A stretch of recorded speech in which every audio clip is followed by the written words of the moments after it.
여러분 안녕하십니까? 내년에 러시아와 우크라이나가 전쟁 중인데도 대선을 치르게 됩니다. 대선을 치러야 하느냐 아니면 미뤄야 하느냐 하는 논의가 분분한데요. 두 나라 모두 내년 3월 대선이 일단 예정되어 있습니다.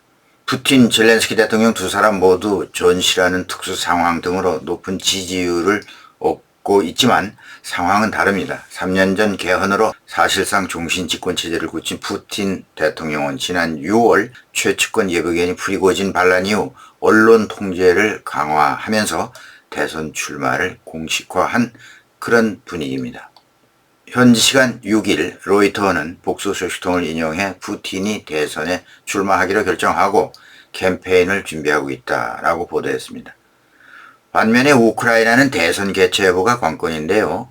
2019년 취임한 젤렌스키 대통령은 5년 중임제 헌법에 따라 내년 대선에 출마할 수는 있지만 문제는 헌법이 계엄 중일 때는 대선 총선 실시를 금지한다라고 하는 점이죠. 지난해 2월 전쟁 발발 이후 3개월 단위로 계엄을 계속 연장해왔습니다.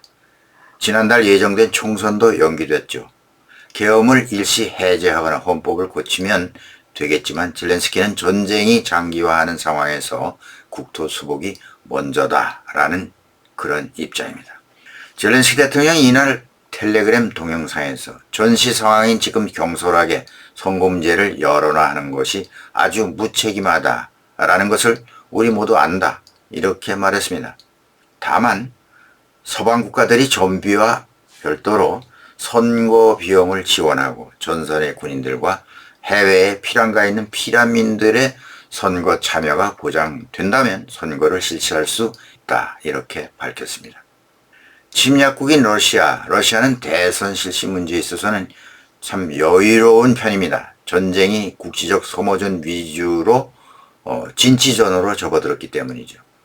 발레리 자루진이 우크라이나군 총사령관은 1일 이코노미스트 인터뷰에서 전쟁이 진치전 단계로 움직이고 있다. 그러면서 전쟁이 오래 지속되면 우크라이나에 비해 인구가 3배 많고 경제 규모는 10배 큰 러시아가 유리해질 것이다. 이렇게 우려 섞인 말을 했습니다. 독재 체제를 구축한 푸틴의 경우 전쟁 장기화와 경제난에 따른 혹시 모를 반란이 유일한 관건입니다. 언론 통제가 강화된 가운데 실시된 여론조사에서 푸틴 대통령은 지지율이 80%가 웃도는 것으로 나타났습니다. 드미트리 페스코프 크레므린 궁 대변인은 지난 9월 푸틴 대통령이 출마하기로 결정하면 누구도 그와 경쟁할 수 없을 것이다 라고 선수를 치듯 밝혔습니다. 2000년 4년 중임제 대통령에 오른 푸틴 대통령은 2008년 총리로 잠깐 물러났다가 같은 해 개헌을 해서 대통령 임기를 6년으로 늘려놨습니다. 그렇게 해놓고는 푸틴은 2012년 대통령에 다시 취임했습니다.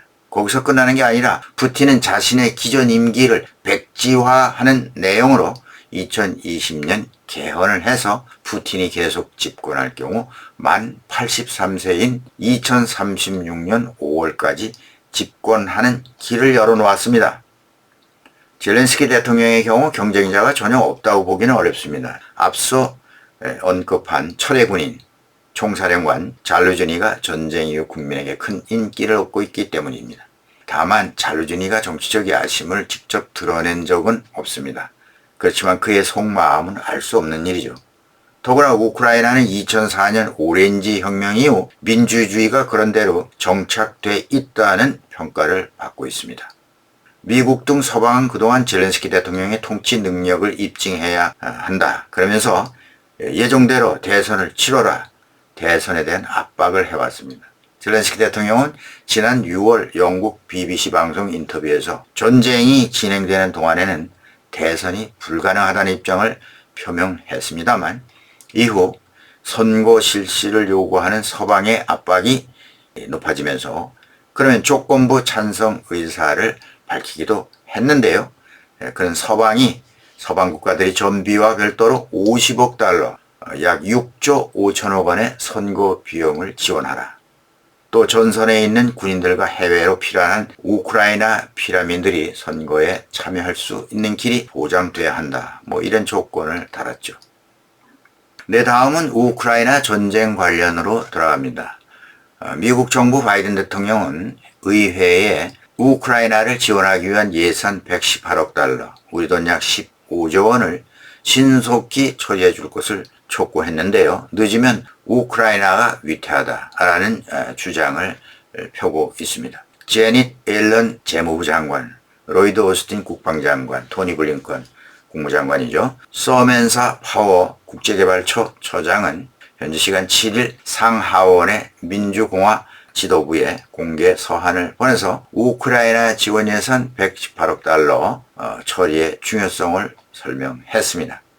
118억 달러는 앞서 바이든 대통령이 의회에 요청한 추가 안보 예산의 일부로 우크라이나의 무기나 군사물자가 아닌 정부와 경제 운영에 필요한 돈을 현금으로 직접 지원하는 것입니다. 이런 예산 직접 지원은 전장 성패와 불가분한 관계로 금액을 줄이거나 지금 늦으면 우크라이나의 전쟁 노력을 위태롭게 할 것이다 라고 장관들은 경고했습니다. 우크라이나가 국내에서 조달하는 세수, 이 100%는 물론 그 이상의 금액을 군사 분야에 지출하고 있기 때문에, 다시 말해서 모든 국내 자원을 전쟁에 투입하고 있어서 정부와 경제 기능을 유지하는 데 필요한 예산, 그러니까 국가를 운영하는 데 필요한 예산은 전적으로 외부 지원에 의존하고 있기 때문이죠. 장관들은 충분한 자금을 적시에 지원하지 않으면 우크라이나는 자국을 방어할 수 없게 되고 나토 국가들을 향한 러시아의 침범을 막지 못하게 될 것이다 라고 경고했습니다. 근데 이게 중요한 것이죠. 우크라이나가 쓰러지면 다음은 나토 국가들이 직접적 침공의 위협에 직면하게 된다는 것이죠. 서방이 우크라이나를 왜 지원합니까? 우크라이나가 유럽의 방패 역할을 하고 있기 때문이죠. 그런데 투명성이죠. 돈을 주는데 투명하게 사용되는지를 의심해서 반대 의견을 내고 있다는 얘기입니다. 바이든 행정부와 국제사회가 우크라이나 지원금이 제대로 사용되고 있는지에 대한 감독과 투명성을 강화했다고 설명은 했습니다만, 또 국제사회가 함께 우크라이나를 지원하고 있고 118억 달러는 미국이 분담해야 할 최소 금액이라면서 내년에는 전체 경제 지원의 4분의 3을 미국 말고 다른 나라들이 부담할 것이다 라고 부연 설명을 했습니다. 다음은 우크라이나의 EU 가입 문제인데요. 우크라이나 EU 가입에 대한 공식 협상이 내년부터 시작이 됩니다. 유럽연합, 즉 EU 집행위원회가 우크라이나의 EU 가입 논의를 공식화할 것으로 건의하는 보고서를 채택해서 다음 달 12월에 EU 정상회의에 상정할 것이라고 로이터 통신이 보도했습니다. EU가 현지 시간 7일 회원국 가입 관련 보고서를 채택하게 되는데요. 가입 조건에 속하는 나라, 우크라이나와 몰도바죠. 이 두 나라에 관한 친척 상황과 공식 가입 협상 개시에 관한 그런 내용이 보고서에 들어 있습니다.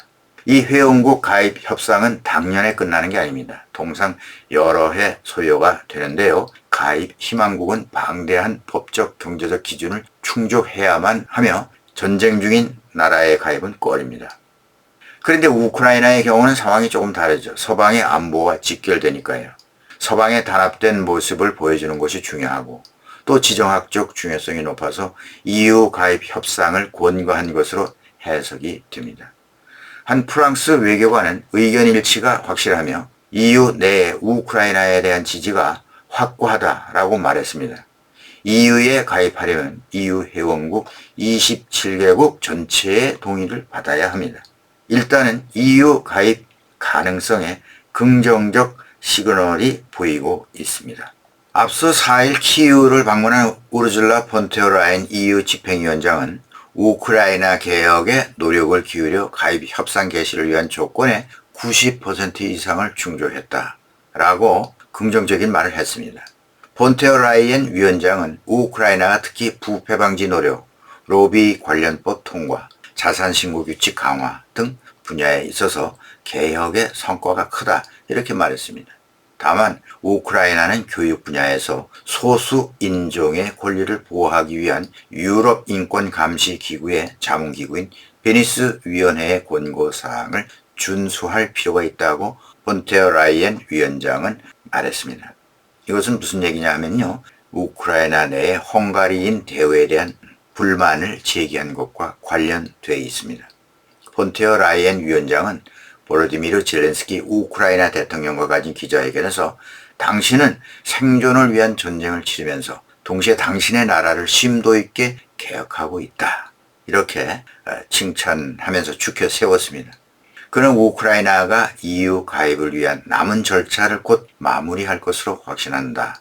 라고 아주 긍정적으로 말했습니다. 이에 대해 젤렌스키 대통령은 가입 조건 준수 약속을 재확인하고 EU의 긍정적 결정은 우크라이나와 우크라이나 군에 새로운 동기를 부여할 것이다. 라고 화답했습니다. 네, 오늘은 여기까지 하겠습니다. 시청해 주신 여러분 감사합니다. 김정구 GTV였습니다.